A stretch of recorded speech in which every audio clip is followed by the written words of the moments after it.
বাংলাদেশে একটি বড় রাজনৈতিক দল জাতীয় সরকার চায় না, কারণ তারা মনে করছে যে আমাদের শিওর শট ক্ষমতায় আমরা চলে আসতেছি, জাতীয় সরকার করে আমরা কেন অন্যদের সাথে ক্ষমতার শেয়ার ভাগ বটরা করব। জাতীয় পার্টিকে প্রোটেকশন দেওয়া হচ্ছে, জাতীয় পার্টির নেতাদেরকে সামনে আনার চেষ্টা করা হচ্ছে। আওয়ামী লীগ নিষিদ্ধ হয় নাই, তাদের কার্যক্রম সাময়িক স্থগিত করা হয়েছে।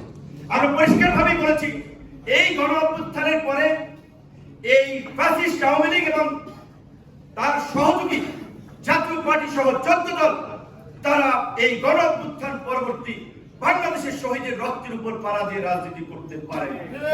সারা দেশের ফুটপাত কিংবা চাচা বাজার ব্যবসায়ী সমিতি গার্মেন্টস থেকে চাঁদা নিত, বকরা নিত মাসিক, এখন কি বন্ধ হয়েছে?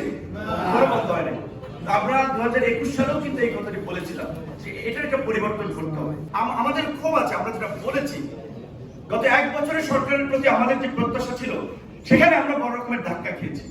কিন্তু বাংলাদেশের প্রেক্ষাপটে এইটাও মনে রাখতে হবে, বাংলাদেশের যে কালচার তাতেও রাতারাতি চেঞ্জ হওয়াটা সম্ভব নয়।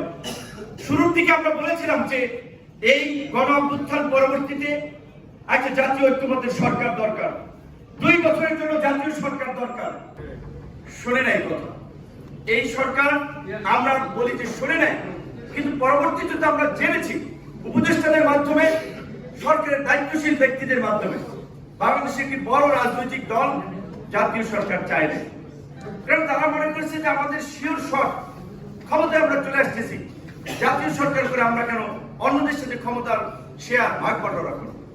এটি ক্ষমতার শেয়ারের ভাগ বটরা নয়, এটি রাষ্ট্র সংস্কার এবং একটা ভঙ্গুর, একটা ব্যর্থ, অকার্যকর, একটা খাদের কিনারে পড়া রাষ্ট্রকে পুনর্গঠন করার একটা সুযোগ ছিল এবং সেটার জন্য দরকার ছিল জাতীয় সরকার।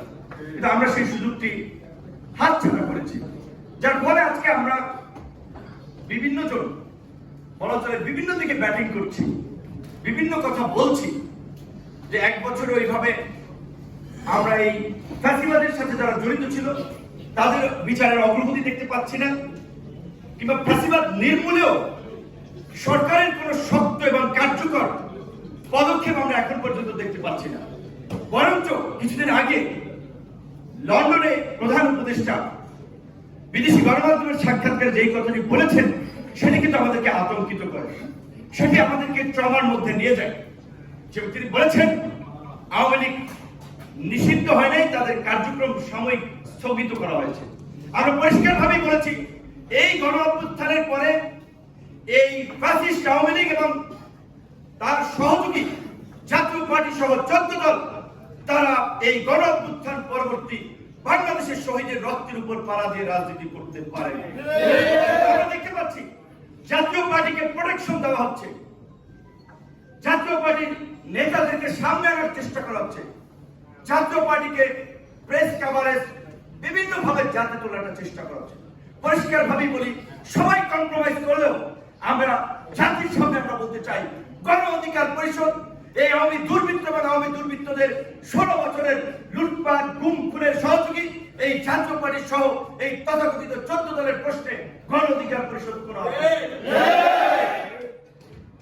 আমরা নির্বাচন কমিশনকে, সরকারকে আহ্বান জানাতে চাই, অনতি বিলম্বে আওয়ামী লীগের মতো এই গৃহপালিত এবং বাংলাদেশের সবচেয়ে সর্বনাশা রাজনৈতিক দল এই জাতীয় পার্টি সহ এই 14 দলের কার্যক্রম নিষিদ্ধ আপনারা কার্যকর পদক্ষেপ গ্রহণ করুন। জাতীয় পার্টির মাধ্যমে যদি আপনারা সংসদে বিরোধী দলের বানানোর চেষ্টা করেন, জাতীয় পার্টিকে, আওয়ামী লীগের লোকদেরকে এই জাতীয় পার্টির সাইনবোর্ডে পুনর্বাসনের সুযোগ দেওয়ার যদি আপনারা চক্রান্ত করেন, সেই চক্রান্ত আমরা রুখে দেব এবং যারা এই চক্রান্তের সাথে জড়িত থাকবে তাদেরকে আমরা ছাড় দেব না। সে উপদেষ্টা হোক, রাজনৈতিক দলের নেতারা হোক, আমি পরিষ্কার ভাবে বলতে চাই, এই প্রশ্নে আমরা ছাড় দেব না। এখনো জুলাইয়ের ভিডিওগুলো আসলে একটা ট্রমা কাজ করে। এই দেশের মানুষ জুলাই মাসটা পার করেছে, সেই জুলাই আজকে আমাদের সামনে এসেছে। আমরা মনে করি আজকে যখন আমরা রাষ্ট্রের পরিবর্তনের কথা বলছি, রাষ্ট্র সংস্কারের কথা বলছি, গণহত্যার বিচারের কথা বলছি, আমরা যেখানেই বাধাগ্রস্ত হব, আমরা যেখানেই থেমে দাঁড়াবো, সেখানে এই জুলাইকে আমাদেরকে আয়নার মতো সামনে নিয়ে আসতে হবে এবং এই জুলাইকে মানুষকে ভুলতে দেওয়া যাবে না। জুলাই বিভাজন নয়, জুলাই আমাদের ঐক্যের প্রতীক, জুলাই বিদ্বেষ সংঘাতের নয়, জুলাই আমাদের সংহতির প্রতীক।